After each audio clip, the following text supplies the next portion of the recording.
जय हिंद दोस्तों। आज हमारा टॉपिक होगा ज्वालामुखी यानी वॉल्केनो के बारे में। अरे वॉल्केनो है क्या? मेनली आप जानते हैं वॉल्केनो के बारे में, तो इसकी हमें डिटेल्स उसके प्रकार के बारे में और कौन इंपॉर्टेंट है, कौन प्रमुख है दुनिया में सबसे इंपॉर्टेंट जो होते हैं ज्वालामुखी के बारे में, इसके बारे में हम जानेंगे और उसके नाम में डिटेल्स के बारे में जानेंगे। देखिए पहले हम मेनली जानते हैं ज्वालामुखी है क्या।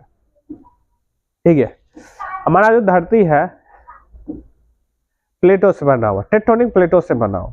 तो टेक्टोनिक प्लेट जहां पे मिलते हैं, जैसे हम लोग रहते हैं इंडियन टेक्टोनिक प्लेट पे रहते हैं, इनके नहीं रहते हैं। तो वो प्लेट का जहां किनारा वाला एरिया रहता है, किनारा वाला एरिया, जैसे ये एक टेक्टोनिक प्लेट हुआ, एक ये हो गया टेक्टोनिक प्लेट, तो ये एरिया जो रहता है, ये एरिया में हल्का ये एरिया कच्चा रहता है। मतलब इस जगह की तुलना में ये एरिया हल्का कच्चा रहता है। यहाँ ज्वालामुखी के निकलने के, ज्वालामुखी हो गया अंदर से आग नहीं निकलता, मैंने आग का एक तरल पदार्थ निकलता है जिसको मैग्मा का लावा, और ऊपर आके वो ठंडा हो जाता है। और ये ठंडा, देखिए ये हमेशा यही एरिया में निकलेगा, ये नहीं कि बीच वाला एरिया में निकल जाएगा। ये मैक्सिमम टाइम में नहीं होता, कभी काल बाई चांस हो जाता, लेकिन वो नहीं होता। तो वो ज्वालामुखी निकलने का एरिया निश्चित रहता है, कहाँ के एरिया में वो निकलेगा।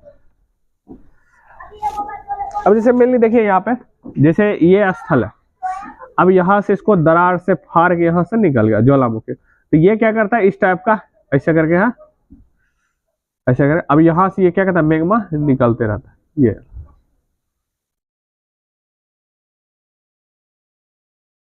मतलब धरती के अंदर का वैसा छिद्र जहां से क्या निकलेगा, राख, धुआं, लावा, ये सब गैस उस निकलेगा, वो कहलाता है ज्वालामुखी कहलाता है। वो क्या कहलाता है आपका ज्वालामुखी। ज्वाला का नाम है मुख से निकलता है, यानी पृथ्वी जहाँ फट गया थोड़ा सा वहां से निकलेगा, ये सब निकलेगा, तब ये ज्वालामुखी का। ज्वाला इस तरह मिलने आग को लिया जाता है, आग लावा को लिया जाता है, ज्वाला को लिया जाता है, मिलने उसके लिए बना ज्वालामुखी। मुख से निकलता है पृथ्वी, यानी उसमें छिद्र रहता है, छिद्र के कारण क्या करता है, निकलता है, और उससे बहुत सारे गैस भी निकलते हैं जो हानिकारक गैस होते हैं। मिली समझिए ज्वालामुखी है क्या। अब ज्वालामुखी प्रकार जानते हैं कितने प्रकार, 3 प्रकार के होते हैं। मृत ज्वालामुखी, सुसुप्त ज्वालामुखी, सक्रिय ज्वालामुखी। मृत ज्वालामुखी वो होता है, मृत माने मरल, मृत माने क्या होता है, मरा हुआ ज्वालामुखी। अब मरा हुआ ज्वालामुखी जो है वो क्या करता है, एकदम निठास रहेगा, कहीं जाकर मरल इंसान जो मर गया तो क्या उठता है, क्या नहीं उठता है, सीधी सी बात। जब नहीं उठेगा तो क्या करेगा, मार गया, जो मर गया वो उठता ही नहीं है। मतलब वैसा ज्वालामुखी जो कभी भी, अब ज्वालामुखी काम क्या, धुआं उया कुछ निकले, लावा हुआ निकले तो वही निकलेगा। तो वैसा ज्वालामुखी जो कभी ये सब निकाले में नहीं, गैस नहीं, धुआं उया कुछ नहीं निकाले, लावा हुआ एकदम मर गया, वो जिंदगी में कभी नहीं निकालेगा, तो वो हो गया आपको मृत ज्वालामुखी।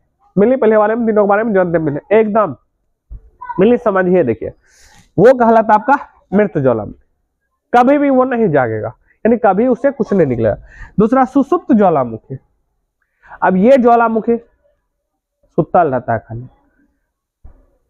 कखनो को छोड़ दे, करो धुआं निकाल लेगा, करो लावा निकाल देगा, यानी कि ये सिर्फ शांत है तरीके। कब निकलेगा अगर आप भरोसा उरोसा नहीं, ये मरा हुआ, ये तो डेड रहता है, ये ज्वालामुखी डेड रहता है, एकदम मर जाता है। ये रहता है सुतल रहता है, जगमा गया, नीचे प्रेशर है उकर देगा।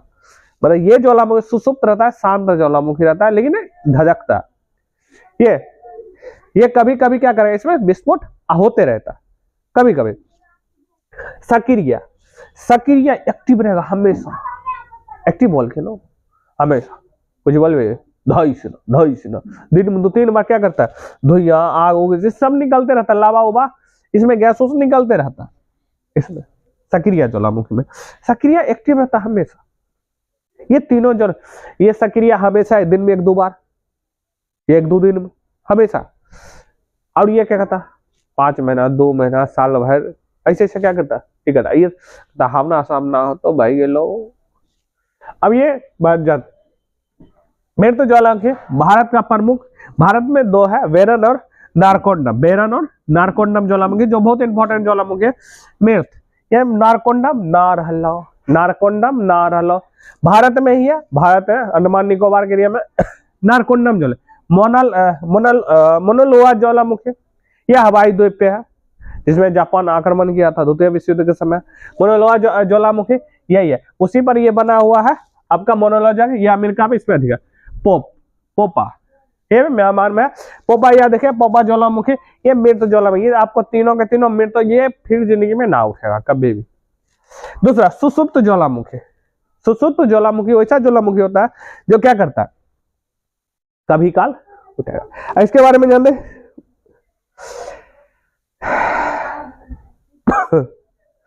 देखिए इसका सुसुप्त, इसमें क्या है सिनाका जो है इंडोनेशिया में, फ्यूजियामा ये आपका हो जाएगा जापान में हो जाएगा, फ्यूजियामा कहाँ है, जापान में है। और ये है विसुवियस इटली का, ये सिनाका, फ्यूजियामा और विसुवियस, ये सुसुप्त ज्वालामुखी है, यानी कभी कभी ये क्या करते हैं अपना पावर दिखाते, कभी कभी शायद संयोग। सक्रिय ज्वालामुखी, इसमें इंपॉर्टेंट है Cotopaxi, Stromboli, Etna, Kilimanjaro, Semeru, स्पर। बेरन ज्वालामुखी कहाँ पे है, इंडिया में, कहाँ पे है, इंडिया में है। बेरन ज्वालामुखी कहाँ पे है, इंडिया में है। कोटोपैक्सी इक्वाडोर में है, कहाँ पर है, इक्वाडोर में है। दक्षिणी अमेरिका कहाँ पे है, इक्वाडोर में है। स्ट्रोम्बोली और एटना ये इटली में, और ये सबसे स्ट्रोम्बोली एक्टिव है, बहुत ज्यादा एक्टिव है। एटना ये भी एक्टिव है, स्ट्रोम्बोली बहुत ज्यादा एक्टिव है, ये इटली में, इटली यानी भूमध्य सागर में, यूरोप के हिस्सा में आपके ये हो जाएगा, इटली में है ज्वालामुखी। सोमेरो ज्वालामुखी ये इंडोनेशिया में, सोमेरो ज्वालामुखी कहाँ पे है, इंडोनेशिया में। और किलिमंजारो कहाँ है, तंजानिया में। किलिमंजारो कहाँ पे है, तंजानिया में। कहाँ पे है, तंजानिया में। स्पर यूएसए अमेरिका में, स्पर कौन सा कहाँ पे है, यूएसए स्पर में है, वहीं पर किलिमंजारो। बेरन ज्वालामुखी भारत में अंडमान निकोबार के एरिया में। कोटोपैक्सी ज्वालामुखी ये दक्षिणी अमेरिका में हो गया, इंडोनेशिया इक्वाडोर में। स्ट्रोम्बोली और एटना ये इटली में, भूमध्य सागर में।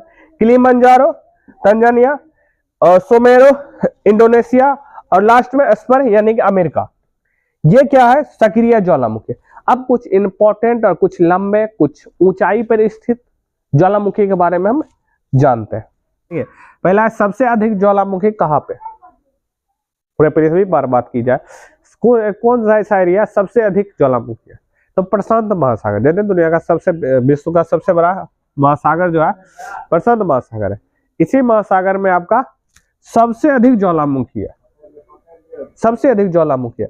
अब यहाँ रिंग ऑफ फायर लिखा हुआ, मैंने अंतरिक्ष से देखने पर ना ये लगता है इस टाइप का, ये जो ज्वालामुखी एरिया लगता है रिंग की तरह लगता है, कि ये रिंग की तरह लग रहा है ऊपर से, अंतरिक्ष में जाने पर रिंग कहता है, रिंग ऑफ फायर बोलते। ये ज्वालामुखी कहाँ पे है, प्रशांत महासागर। सबसे अधिक ज्वालामुखी पूछेगा तो कहाँ पे, प्रशांत महासागर। लेकिन स्थल की बात करेगा तो टोटली ओवरऑल बात की जाए पृथ्वी पर तो प्रशांत महासागर। स्थल की बात की जाए सबसे अधिक ज्वालामुखी तो इंडोनेशिया याद रखिएगा। कहाँ याद रखिएगा, इंडोनेशिया। बहुत सारा सैकड़ों की तुलना में यहाँ पर ज्वालामुखी है, तो यहाँ पे याद रखिएगा ज्वालामुखी इंडोनेशिया में सबसे, स्थल की बात की जाए तो। लेकिन ऐसे ही छुच्छे में बात किया जाए तो प्रशांत महासागर में सबसे अधिक ज्वालामुखी है, इसलिए उसको रिंग ऑफ फायर के ऊपर से देखने पे क्या करता है, रिंग की तरह लगता है, इसलिए रिंग ऑफ फायर करता है। अब हजारों धुआओं का प्रदेश क्षेत्र अलास्का, अमेरिका जो एरिया है अलास्का, हजारों धुआं का प्रदेश कहा जाता है। मतलब वहां पे भी ज्वालामुखी है, लेकिन वो मैक्सिमम ज्वालामुखी में धुआं निकलते रहता है, बहुत एकदम पानी उनी गर्म उरम बहुत पाया जाता है, क्योंकि वहां पर ज्वालामुखी बहुत कम एरिया, मतलब ऊंचाई कम ऊंचाई पे है, मतलब नीचे गहराई कम है। यहाँ हजारों धुआरों का शहर अलास्का को याद रखें, अलास्का अमेरिका का एक जगह है, ऊपरी वाला देखिए सबसे ऊंचा ज्वालामुखी, सबसे ऊंचा कोटोपैक्सी इक्वाडोर में। कहां पे, सबसे ऊंचा ज्वालामुखी, ऊंचाई सबसे अधिक किस ज्वालामुखी की सबसे ऊंचा है। हाइट की बात करें, जैसे एक हाइट है तो होती है, एक हाइट इतनी होता, तो सीधी से ये ऊंचा, तो उसी ऊंचाई के आधार पर सबसे ऊंचा ज्वालामुखी का कोटोपैक्सी जो इक्वाडोर में, इक्वाडोर यानी दक्षिण अमेरिका। सबसे ऊंचा कौन है, ज्वालामुखी कौन है, कोटोपैक्सी है। कौन सा है, कोटोपैक्सी इक्वाडोर में। यह देखिए कोटोपैक्सी सबसे ऊंचाई पर, देखिए ये ऊंचा है। दूसरा कहेगा सब, जैसे अभी यही पहाड़ है, पहाड़ के ऊपर में एक ज्वालामुखी हो गया, तो कहेगा सबसे ऊंचाई पर स्थित ज्वालामुखी कौन हो गया। ये ही है, मान लीजिए ये वाला एरिया है, ये जमीन पर है, और ये एरिया है क्या है, स्थल पहाड़ पे, तो इसको क्या बोलेगा, सबसे ऊंचाई पर स्थित ज्वालामुखी। ये सबसे ऊंचा ज्वालामुखी, लेकिन सबसे ऊंचाई पर स्थित ज्वालामुखी बोलेगा ओजस डेल सलाडो। ओजस डेल सलाडो ये आपके हो जाएगा, वहीं पर है, चिली और अर्जेंटीना के बॉर्डर पे है, भाई दक्षिणी अमेरिका में चिली और अर्जेंटीना के आपके बॉर्डर पे ओजोस डे सलाडो ये सबसे ऊंचाई पर स्थित ज्वालामुखी है, समझ गए। अब क्या सबसे सक्रिय ज्वालामुखी स्ट्रोम्बोली इटली में, और एक और था इसमें इतना ज्वालामुखी था, लेकिन ये सबसे सक्रिय यानी एक्टिव, ये हर दिन और रात में जब ये एक्टिव रहता है तो लगता है कि एकदम जो भूमध्य सागर है इसको पूरा का पूरा लगता है एकदम सा इंजोत, लाइट की वजह से पूरा का पूरा इंजोत लगता है जहां तो उसका प्रकाश जाती है। तो सबसे सक्रिय ज्वालामुखी स्ट्रोम्बोली, इसलिए प्रकाश स्तंभ भी बोलते हैं, भूमध्य सागर का प्रकाश स्तंभ बोलते हैं स्ट्रोम्बोली ज्वालामुखी। सबसे एक्टिव ज्वालामुखी स्ट्रोम्बोली ज्वालामुखी है। सबसे अधिक ज्वालामुखी कहां पे? प्रशांत महासागर में। लेकिन स्थल की बात कीजिए सबसे अधिक इंडोनेशिया। दूसरा हजारों दुआरों का शहर अलास्का। सबसे ऊंचा कोटोपैक्सी, लेकिन सबसे ऊंचाई पर स्थित ओजोस डेल सलाडो, और सबसे सक्रिय स्ट्रोम्बोली ज्वालामुखी। आई थिंक ये ज्वालामुखी का चैप्टर आई थिंक आप समझ गए। अगर वीडियो अच्छा लगे तो प्लीज वीडियो को लाइक करें और चैनल को भी सब्सक्राइब, क्योंकि हमारे चैनल पर सब्सक्राइब नहीं आ रहा है, तो वीडियो को लाइक करें और चैनल को भी सब्सक्राइब करें। तो मिलते हैं अपने नेक्स्ट वीडियो में। जय हिंद, जय भारत।